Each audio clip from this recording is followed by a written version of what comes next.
You get a phone call at 7:42 p.m. on a Thursday night. No hello, no small talk. Just 18 words that shatter everything you thought you knew about your family.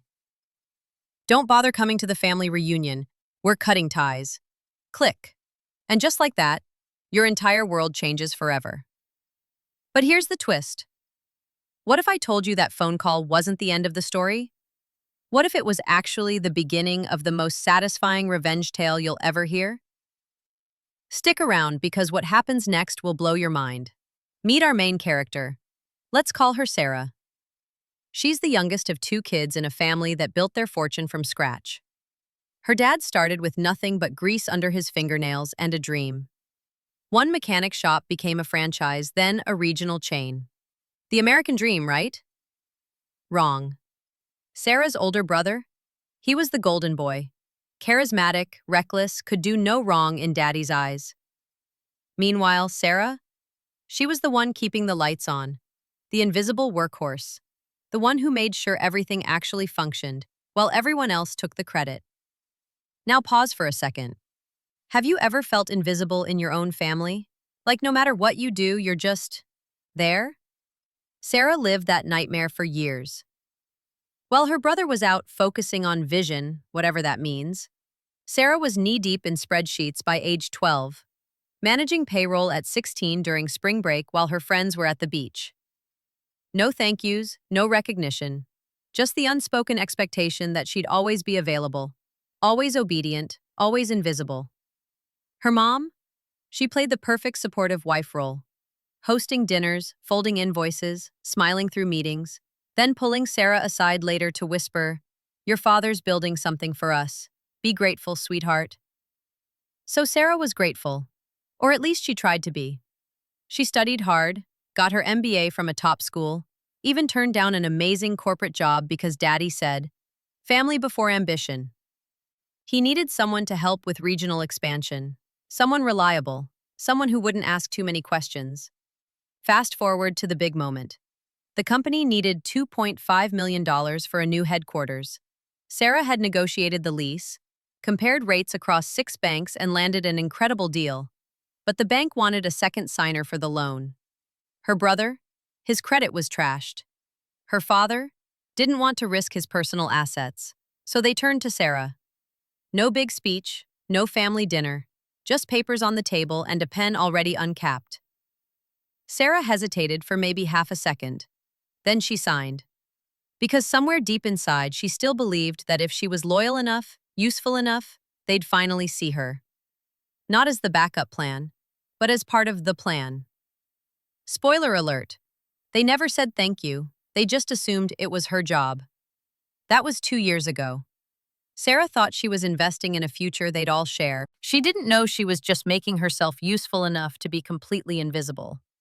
And here's the thing about being invisible for too long. You start to believe that invisibility is a kind of love. But it's not. It's just silence, mistaken for peace. The first crack in the facade didn't sound like breaking. It sounded like laughter. Her brother's laughter, to be exact. They were in a quarterly budget meeting when Sarah flagged a vendor invoice. $12,000 duplicated over 3 months. Clear error, right? Wrong. "That's from a friend of mine," her brother said, waving it off like it was lint on his collar. "Let it slide. He gives us good rates elsewhere." Sarah looked to her father, expecting some kind of reaction. But Dad just reached for his coffee and said, "Focus on bigger things, Sarah. Stop acting like an outsider." Outsider. That word didn't just sting. It settled under her skin like a splinter. This woman had overseen logistics for 4 site expansions. She'd renegotiated their fleet lease at half the original cost. She'd kept payroll balance through 2 supply chain disasters. And yet, the moment she questioned anything that didn't involve silent compliance, she became foreign in her own family business. After that meeting, things changed. Subtly at first. Her access to systems began narrowing. She couldn't log into vendor platforms anymore. The financial dashboard redirected her to a read-only page. Her company credit card expired and was never replaced. Every time she asked, she got the same responses. "We're restructuring," or "temporary system changes." Or worse, don't worry about it. Meanwhile, her brother got a new standing desk, a company-paid trip to Vegas labeled as a leadership summit, and an office chair that cost more than Sarah's first car. Something shifted inside her. Not anger, not yet, but a quiet alertness. The kind that comes when your instincts whisper that they're preparing a door for you, and it only opens one way. So Sarah started keeping copies of everything. Internal spending reports, meeting notes, emails where her brother copied clients but signed using her name. At night, she organized them into a private folder on her home computer. She called it her shadow ledger. She wasn't sure what she was building, just that she needed to hold on to the truth while it was still in her hands. Then she reached out to an old law school friend, just to ask a simple question. If a co-signer withdraws from a business loan, what happens? The pause on the other end was telling. Depends. If you're not a guarantor and you weren't involved in recent misuse, the loan can be reevaluated without your name, quietly, legally. At that moment, Sarah didn't know if she was planning an exit or building an alibi. What she did know was that the story she thought she was living, the loyal daughter keeping the legacy afloat, wasn't hers anymore. The final piece clicked into place on a Thursday morning in early spring. Sarah was reviewing her monthly credit summary when a line item stood out: Lane Holdings, deferred payment review. She hadn't seen that name in years. It was a shell corporation her father had created for real estate holdings, supposedly dormant. What she found wasn't just surprising, it was devastating. The expansion loan she'd co-signed 2 years ago? 3 payments behind. The business was barely floating on grace periods and delayed vendor invoices. Her name was still on that loan. Worse yet, it was being cited in communications with creditors as a reason to extend goodwill. Because her credit was clean, because her finances were untouched, because she was, as always, the reliable one. But she hadn't seen a financial report in months, hadn't been included in a board meeting since last fall. The last time she'd asked her brother for an update, he'd replied with a winking emoji and "No worries, sis, big vision coming." Vision doesn't pay bills. Sarah pulled up archived records and traced invoices back 6 quarters. What she found was breathtaking in its audacity: over $40,000 in consulting fees funneled through her brother's friends. Marketing campaigns that had no actual campaigns tied to them. Fleet repairs, triple billed. Vendor quotes signed with her initials, ones she'd never approved. This wasn't mismanagement, this was orchestration. Sarah met with her lawyer friend again. They sat in a quiet coffee shop near the courthouse as her friend flipped through the documents. When she reached the loan agreement, she stopped.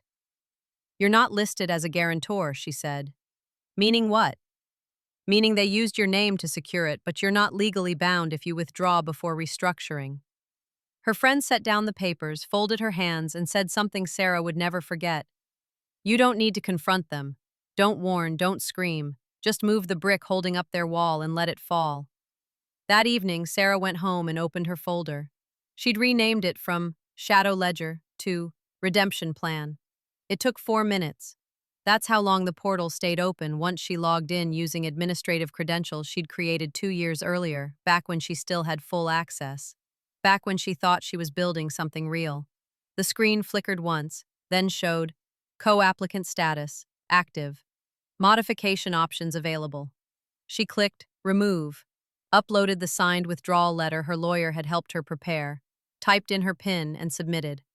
No alarm sounded, no confirmation emails. Just a quiet message in gray text. Update received. Processing pending compliance review.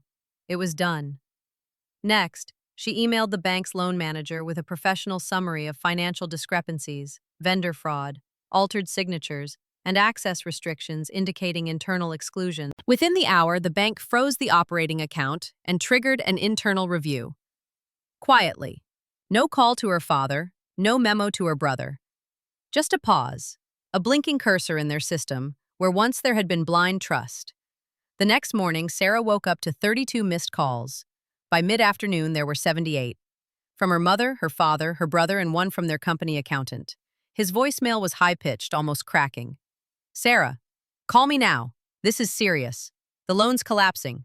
The bank pulled support. We're at risk of default. You need to fix this. Do you hear me? You have to fix this. She listened to it twice, not because she didn't understand, but because it sounded like justice. And justice, when it finally arrives, doesn't scream. It echoes. Her brother sent texts. What the hell did you do? And then you're overreacting. We could have handled this internally.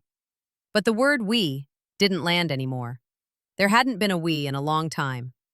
Her mother left a voicemail, not angry but quiet, trembling. Sweetheart, what's happening? Your father says the bank froze everything. Did you sign something? Sarah called her back. I removed my name. That's all. Her mother's breath caught. But you can't just do that. Actually, I can, Sarah replied calmly. And I did. Sarah, this affects all of us. No, she said. You made sure it didn't. They asked her to meet at their old birthday restaurant, the private room near the fireplace where they'd once celebrated with ginger ale and cake. But there were no balloons this time. Just her parents sitting stiff at one end of the table and her brother pretending this was beneath him. Sarah arrived 15 minutes late on purpose. She wore gray slacks and a button-down blouse. Neutral, unreadable. Her lawyer had once told her, power doesn't shout, it arrives without apology. Her brother stood when she entered. Thanks for coming. I didn't come for you, Sarah said, taking her seat slowly. Let's not waste each other's time. Her father leaned forward. You made your point loud and clear. No, Sarah said, voice calm. The bank made my point. I just stopped protecting your lie. His jaw tightened. Her mother shifted uncomfortably. We're trying to hold this together, he said. You think you're punishing us, but you're punishing the legacy your grandfather built. Sarah looked at him steadily. Grandpa built a garage. You turned it into a dictatorship. Her brother scoffed. Oh, come on. We gave you everything.